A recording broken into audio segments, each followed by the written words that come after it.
want to now digress from this subject of ours and go into Israel a bit. You know, as you have been hearing, or rather, as we know, Israel is fighting with Hamas. Israel is fighting with in Lebanon against Hezbollah. Israel has got a spat today with Houthis, Iran, everyone. And Israel has been following a principle of knocking off their leaders. Hezbollah, Hassan Nasrallah, and their entire leadership they have knocked off. Some time back, they knocked off Ismail Haniyeh in Iran. And today the news is that the chap who's taken over and Yahya Sinwar, who is the mastermind of October 7 attacks last year, I believe he's also been knocked off. I don't know the truth, but the way it is in Twitter and it's coming out of Israeli handles, I think it is right. Now, with the leadership of Hamas almost finished, and despite the leadership of Hamas finished, and despite Hezbollah being, considerably weakened, but still the fighting is going on. So, I would like you to give an assessment. What do you think will be the impact of this leadership being knocked off on this? Do you think Israel will be able to achieve peace through this method of continuing fighting the way it is? Because, as you know, it's very difficult to break ideologies. So, your views on this? Shankar, see, you have to give credit to Israel for the fact that they have somehow managed to systematically target and take the sting out of that arc of fire which was created around them with Hamas in Gaza, Hezbollah and that militia in Lebanon and Houthis and so they have, and you have to give them credit for their intelligence to find and target, because after all what I was reading is Yahya Sinwar was following a very novel method of protection. He used to always remain surrounded by hostages, knowing that Israel will not kill them. So Israeli hostages providing security to Yahya Sinwar.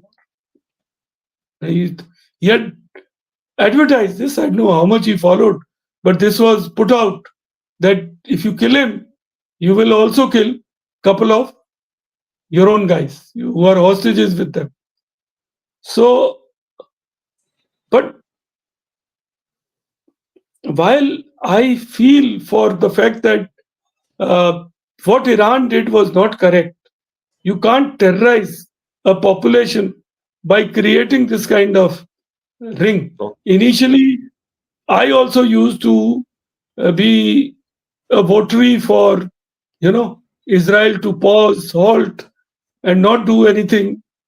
Israel's methods are questionable. There's no doubt about it. They have used disproportionate amount of force. There's no doubt about it. And they have not. But the fact is, the people whom they are fighting, they are having tunnels in hospitals, in schools. They have converted houses into their, and Israel is putting it out. So, and the northern part of Israel, a large number of people have moved out. They're displaced because Hezbollah was incessantly targeting those areas with rockets and all this. So they have to get peace to that area. It's this thing. But all said and done, I hope now we can never say that an idea like Hamas and Hezbollah can be completely put out. But like ISIS, now we don't hear of ISIS or ISIS-K or KP or whatever, ISIS L and all these various offshoots. If you hear of it only in some minor incident. So Israel probably has today reduced Hamas and Hezbollah to that state. But to say that this idea will die completely may not be correct. And the very broad concept of regime change in Iran, can it be achieved? Is it possible? Because I'm not too sure, but people who've been ambassadors in Iran, I know two of them. So I ask them occasionally, कि sir ये हो सकता है? Is it possible? He says, buddy, this population is such Shias. They have, you see Muharram, how they self-flog themselves, अपने आप को मारते हैं. So this population can suffer and they don't mind suffering.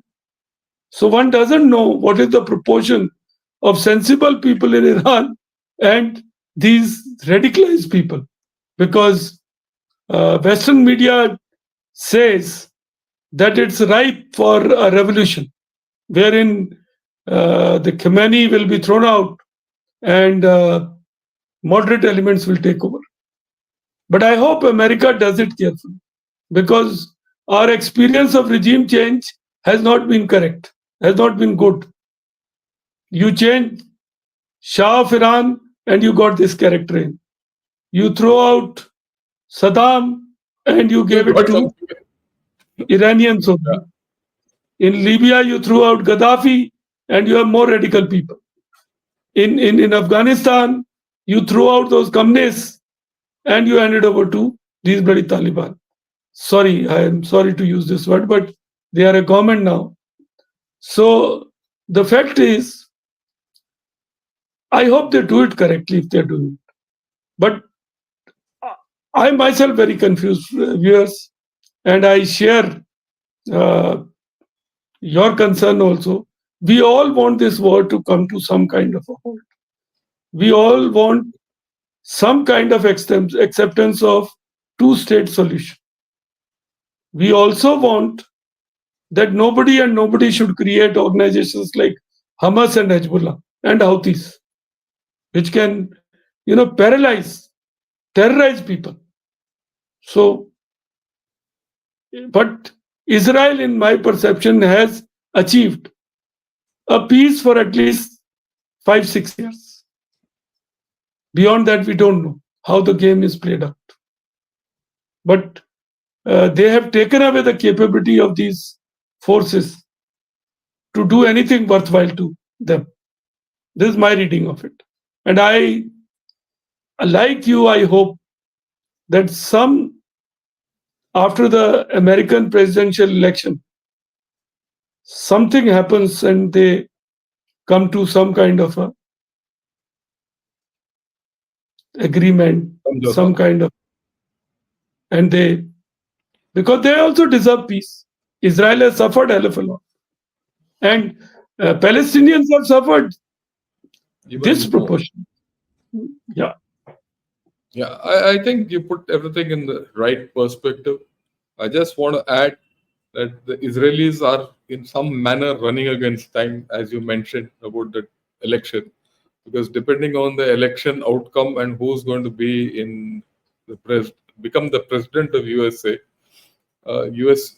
Israelis seem to be running against the time because they have 1.5 months left to settle to some degree where they have some reasonable amount of peace for some time, like you said.